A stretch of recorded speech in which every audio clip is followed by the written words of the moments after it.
अस्सलाम वालेकुम guys, welcome to electrical design course lecture number 3।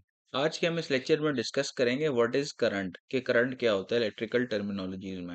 सबसे पहले अगर हम बेसिक टर्मिनोलॉजी देखें करंट की, तो करंट जो है सिंपली होता है flow of electrons through a conductor. एक कंडक्टर से फ्लो ऑफ इलेक्ट्रॉन्स को हम करंट कहते हैं, लेकिन ये क्लोज सर्किट में होता है। ओपन सर्किट में करंट एग्जिस्ट नहीं करता, क्योंकि हमारे पास सर्किट जब तक क्लोज और कंप्लीट नहीं होगा तब तक करंट फ्लो नहीं करेगा। इसी तरह हमारे पास faster the electrons move the higher will be the current. अब हमारे पास इलेक्ट्रॉन्स जितनी तेजी से मूव करेंगे उतना ज्यादा हमारे पास करंट ज्यादा होगा, और ये हमारे पास एम्पेयर्स में मेजर किया जाता है। Let's consider a water flowing through a pipe. अब अगर हम इसको लेमैन टर्मिनोलॉजी में देखें, तो वाटर अगर फ्लो कर रहा है एक पाइप के थ्रू, तो voltage is the pressure, current is the flow, and resistance is the thickness of the pipe. उस पाइप की थिकनेस को रेजिस्टेंस अब हम कहेंगे। Less width means it has more resistance. तो ये एक हमारे पास एक बेसिक टर्मिनोलॉजी में चीज जो है अंडरस्टैंडिंग के लिए ये मैंने एक्सप्लेन की है। इसी तरह हमारे पास एज पर technical definition one coulomb of charge अगर फ्लो करे through a conductor in 1 second, then current flowing through it will be 1 amperes. इसकी जो टेक्निकल डेफिनेशन और मैथमेटिकली इसको एक्सप्रेस करते हैं वो I is equal to Q upon T. I हमारे पास एम्पेयर्स में होता है, क्यू जो है कॉलम्स में होता है, और टी जो है सेकंड्स में होता है। इसी तरह हमारे पास क्वेश्चन यहाँ पे अराइज होते हैं कि कितने इलेक्ट्रॉन्स मूव करते हैं वन कॉलम ऑफ चार्ज में। तो ये हमेशा याद रखें कि एक चार्ज जो होता है इलेक्ट्रॉन के ऊपर वो क्या होता है, -1.6 इंटू 10⁻⁻19 कोलम्स।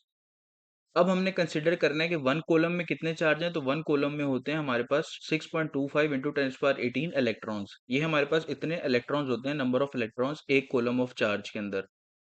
इसी तरह हमारे पास 1 एम्पेयर में कितने इलेक्ट्रॉन्स पास करेंगे पर सेकंड, तो 6.25 इंटू 10⁻18 इलेक्ट्रॉन्स पास करेंगे पर सेकंड, तो ये हमारे पास 1 एम्पेयर का करंट होगा।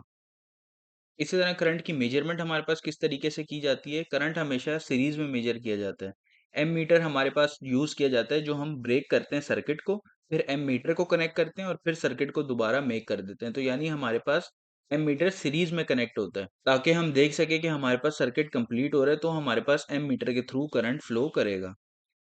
इसी तरह हमारे पास एक नई टेक्नोलॉजी है जो इसको क्लैंप मीटर भी कहते हैं। इसमें हमारे पास सर्किट को ब्रेक करने की ज़रूरत नहीं है।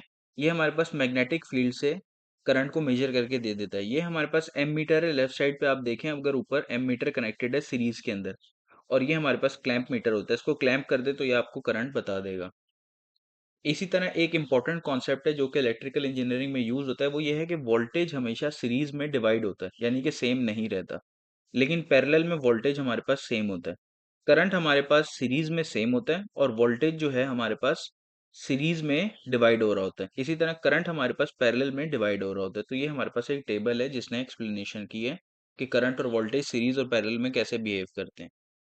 अब हम आ जाते हैं, तो अप नेक्स्ट हम डिस्कस करेंगे व्हाट इज पावर, कि पावर क्या होती है, और पावर हमारे पास एसी में क्या होती है, डीसी में क्या होती है, और उनके फॉर्मूलाज क्या है, और रियल अपेरेंट और रिएक्टिव पावर्स क्यों एग्जिस्ट करती है। और उसके बाद हम देखेंगे कि स्टार एंड डेल्टा कनेक्शंस। हमारे पास इलेक्ट्रिकल में स्टार कनेक्शन होता है 3 फेज में, और डेल्टा कनेक्शन होता है। तो ये कनेक्शन हम क्यों करते हैं, और न्यूट्रल किस में होता है और किस में न्यूट्रल नहीं होता।